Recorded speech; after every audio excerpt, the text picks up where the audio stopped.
众老爷们，大家好，我是阿狸。屏幕前不少玩家可能有所察觉，从去年末开始，3A 游戏市场突然就沉寂了。近年来鲜有大作发售，不过从今年冬季开始，各大游戏厂家就像打了鸡血一样，各种3A 扎堆发售。虽说游戏大作频发是值得玩家高兴的事，但是近期发售的游戏很多都在优化环节上翻了车。所以有不少小可来询问我关于《地平线5》2042光环无限的配置问题都为市占率最高的1050 1060显卡能玩吗？能不能给一份优化设置清单？想问游戏升级配置具体该从哪个配件下手？有没有适合高配档的极限画质增强方案？也有小可告诉我，为了游戏入手了旗舰显卡，但升级后和理想帧率相差甚远等一系列问题。看过我之前配置优化的小可可能还记得，不少3A 游戏中都有对帧数影响巨大，但对画质影响相对较小的特效，比如说无主之地中的体积物、大表哥中的水雾里、53中的草木可见距离、2077的屏幕空间反射。之前的节目通过排除这类魔王特效，让1660 Super 5600XT 这个级别的卡达到了接近电竞标准的流畅度，让1050 Ti 1060这个级别的显卡接近60帧的流畅标准。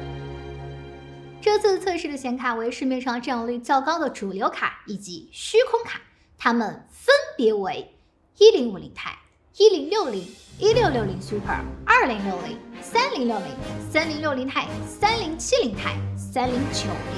当然，此次测试的显卡对应的是一个性能范围，与之性能接近的显卡可以采用相同的设置。今天阿狸要和各位分享的就是近期几款3A 大作的优化设置思路，以及各段位显卡的设置单。即使万不得已要升级，应该怎样升级才能够立竿见影？希望能够对节目前的小可带来一点点的帮助。这次测试采用了 i5-11600K 3200双8G 内存，地平线5相较于前作加强了动态天气、贴图质量，使用了高分辨率实拍扫描技术来制作场景细节，仅是天空的材质分辨率就达到了丧病的12K， 也让此代对于显卡，尤其是显存的需求有了提升。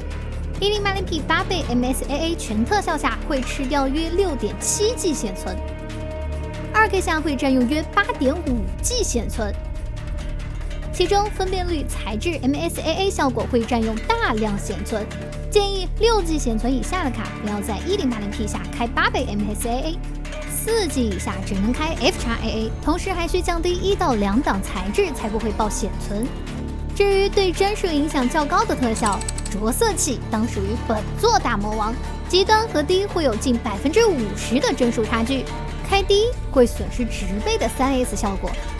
不过开至高后能提升帧数的同时，画质也不会有宏观的差距。其次就是环境几何质量、阴影分水岭在极端和非常高，非常高以下每档帧数几乎无区别，但极端和非常高之间会拥有 20% 到 40% 的帧数差距。除此之外，有一定影响的还有反射、可变地形，其余特效对帧数的影响就不是很明显了。如果你是1060、580这个段位的显卡，可将阴影材质设置为超高或高，反射、SSR、着色器、粒子设置为高，关闭可变地形，锯齿模式改为 FXAA， 其余默认全最高即可。这是1060 1080p 全特效。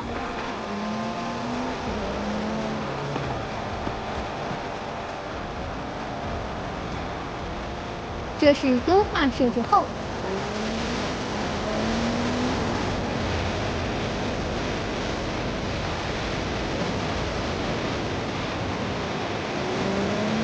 如果你是1660 Super 2060这个段位的显卡，相同的设置下 1080p 能达到70到80帧左右，2K 能接近60帧左右。如果你是3060这种大显存的卡，2K 下可以放心将材质和 MSAA 拉满。3060 Ti、3070、3070 Ti、2080 Super 5700XT 这个段位的卡，虽说物理性能很够用，但 2K 8倍 MSAA 下有爆显存的风险，建议开4倍 MSAA 接下来就是相较极端的情况了。1050 钛在 1080P 全特效下为6到14帧左右，3090这个段位的卡 2K 全特效下也能轻松破百。1050 钛以下的玩家需要考虑舍弃哪些能换正常游玩的帧数。3080 钛以上的玩家可以考虑如何用较小的代价改善地平线5远景较糊的瑕疵问题。如果你是1050 钛，想要达到 1080P 30帧的标准还是比较容易的，但如果你想达到接近60帧，就要做好需要牺牲画质的准备了。一个方案是用官方的动态分辨率自动优化，劣势是整体画面会变糊，以牺牲全局分辨率换取帧数。还有就是我个人设置方案，将材质阴影着色器 SSAO 粒子反射品质改为高，将几何世界车亮度 SSR 改为低，关闭 MSAA 可变地形夜间阴影后，这是1050 钛 1080P 默认全特效。这是个人调试后。屏幕前用1050 钛的小凯可以接受吗？如果你想帧数更稳，可将分辨率调至 900P。如果你是6900XT、3080、3090这类高端卡，可以尝试开启 4K 来改善锐度。不少游戏 1080P 2K 屏也可以在显卡面板中强制 4K 超分。将分辨率开成 4K， 锯齿改至4倍 MSAA， 关掉影响锐度的 FXAA， 阴影着色器改为非常高。显卡控制面板中开启40%到60%的 NIS 锐化，这是3090 2K 全特效的画面和帧数。这是 4K 全特效。这是 4K 调试后的画面和帧数，我们可以看到调试后远景锐度超过了原生 2K 4K 最高，帧数相对 4K 全特效也有所提升。此设置也较为适合 6800XT、3080 钛。当然，2070 Super、2080 Super、2080 钛、3060、2060 Super、3060 钛、3070的用户均可在 2K 下使用此设置。5700XT 到6700XT 的用户可以在 2K 下开启 A 卡的追画。以下是主流显卡的汇总设置单。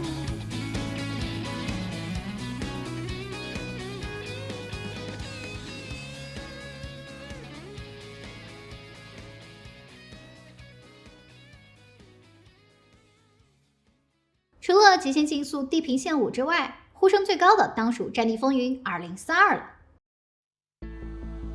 《战地2042》是一款主打多人联机的 FPS 游戏。我在之前采访 NV 大佬时，他曾提出一个观点：当今世界主流游戏如果按照硬件类型来分类，会分为 CPU 受限型游戏和 GPU 受限型游戏。说人话就是有的游戏吃 CPU， 有的更吃显卡。而从2042的测试结果看下来，个人认为它是双受限型游戏。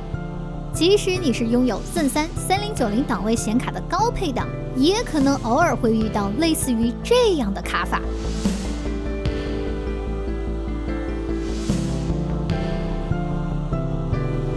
这是由于帧生成时间不稳定而产生的卡顿。每当这种卡顿出现时，显卡帧率也会随之下降。也有小凯告诉我，高中低效帧数都没有变化。如果你打开监测软件，你会发现显卡阵容可能没有满载，并不能发挥显卡的全部实力。至于是何缘故，我们通过5950X 关闭核心实验可以看到，当 CPU 超过6核心之后，帧数几乎无增长了。而前作战地1、4、5均支持超多核心优化，2042要让显卡多干活，仅能依靠 CPU 的单核性能及显卡调度能力。土豪流的办法是直接氪金入手显卡调度优异的12代酷睿，但对于资金没有那么充裕、笔电党或者说不想为这个游戏氪金的玩家来说，可以选择另一个方案。首先要减缓的是入门卡的 GPU 受限。其中对显卡要求最高的4项分别为光源品质、后期处理质量、植被质量、环境遮蔽，其余特效对帧数几乎无区别。1060、580搭配 11600K， 在 1080P 全特效下约为40帧左右，将光源、后期处理、植被降至低，环境光遮蔽设置为 SSAO， 其余全最高即可。这是1060 1080P 默认全特效。这是优化设置后。1660 Super、1650 Super、1660 钛 RX 590可通用此设置。对于2060及以上的 N 卡来说，可以在此设置同时开启 DOSS， 此时的帧数开始进版。当然，这只是无人的野外情况。我们朝着有人的方向去了之后，帧数开始出现剧烈的波动，出现了这样的卡顿。此时，我们遇到了此游戏的第2个限制 ：CPU 受限。目前减缓 CPU 受限最明显的方案是由这位 UP 主提出的修改配置文件大法，较适合6核以上的 CPU。不过，此游戏多次修改 CPU 线程或者说设置线程不正确，可能会遇到。如果你的 CPU 没有那么多的核心，还有另一个方案，我们可以观察游戏实际运行时的中位帧数。2060在设置优化后的峰值为100帧，低谷是5到60帧，那么就锁一个中间值85帧。打开英伟达面板，找到最大目标帧率选项，输入85即可。这是2060任其波动的流畅度。这是锁85帧的流畅度。我们可以看到帧生成曲线近乎于一条直线。如果你对操作延迟有要求，还可以打开 Reflex。如果你是笔电党，或者说 CPU 单核达不到桌面 i5-10600K、11600K 的水准，可以尝试锁6到80这个范围区间。如果你是2060 Super 显卡以上的 N 卡，不是极端分辨率，只用开启 DLSS 即可。但 GPU 不受限后，最容易遇到的问题还是显卡不出力或者突然掉帧。个人比较建议显卡无瓶颈或者愿意接受降低特效的 Zen 3用户锁100到120，12代酷睿锁144。Zen 2、8、9、10、11代酷睿标压 U 锁75到90，初代 Skylake Zen 加标压锁60到75。锁帧大法同样适用于各种帧生成不稳定的 CPU 渣优化游戏，人多怪多的 RPG 武侠网游，各种模拟器。也可能是因为帧生成时间问题，那个游戏迟迟不开 PC 版的120帧，甚至还封禁了120帧 mod。除了《真理风云2042》之外，我还测试了微软的新作《光环无限》。光环无限对于中高显卡用户来说有个问题，一旦运动起来，画面就会自动变糊，这是由于自带的分辨率适应效果造成的。我们需要找到这一项，关闭目标最小帧率。如果你能接受自适应分辨率，那就不必折腾了。但如果你喜欢清晰锐利的画面，就需要折腾一下了。其中阴影、反射、体积物会有较大的帧数差距，效果质量会在丢手雷、开枪战斗时有较大的帧数差距。如果你是1060、580这个档位的显卡，可以降低阴影、反射、体积物、地形，其余默认全高即可。这是1060、1080P 全特效。这是优化设置后。1660 Super 2060这个档位的显卡，同样的设置可以开 2K。3060 2060 Super 660XT 这个档位的显卡可以 2K 只关体积物。3070 2080 Ti 6700XT 以上的显卡，在 2K 下按照此设置能达100帧。3080 Ti 以上的显卡用此设置能达 4K 100帧的标准。至于1050 Ti 以下的显卡，1080P 默认全特效下为20到30帧左右，即使全低也很难上50。如果你非常喜欢这款游戏，可以勾选上目标最小帧率，将最小帧率改为60。这样下来，即使再怎么拉高特效，帧数也不会跌破60。这项功能甚至能让9系、7系老卡游玩。不过呈现出来的画面非常类似于开了 DLSS 1.0 或者 FSR 的效果。不知道屏幕前使用750 Ti、1050 Ti 显卡的小凯可以接受吗？以上就是本期节目的全部内容啦。总的来说，如果你遇到了游戏卡顿问题，可以下载 Afterburner 或者是 FPS Monitor 这2款插件来监看系统的信息。如果出现 GPU 占用超 95% 以上，想要提升帧率，需要升级显卡或者说降低游戏特效。如果 CPU 占用满载 ，GPU 占用率不满，说明 CPU 瓶颈，想要提升帧数，需要换更强的 CPU。如果 CPU、GPU 占用率均不满载，说明游戏没做好多核优化，想要提升帧数或者说显卡多出力，需要更换单核性能更强的 CPU 或者说更高阶的内存。笔记本端出现这种情况，也可能是混合输出的原因，外接显示器可能会有改善。如果 CPU、GPU 出现占用率双镜满载，说明此游戏自身调度做得非常不错，能榨干电脑的每一份性能。不过对于笔记本来说，运行这类调度很好的游戏相当于长时间双考，建议锁帧来降低占用率。喜欢我的视频记得一键三连哦，同时如果可以点播关注嘛，说不定之后的视频就能对你产生帮助。觉得这期视频还不错的话，记得分享给你的基友集妹们。最后祝您身体健康，再见。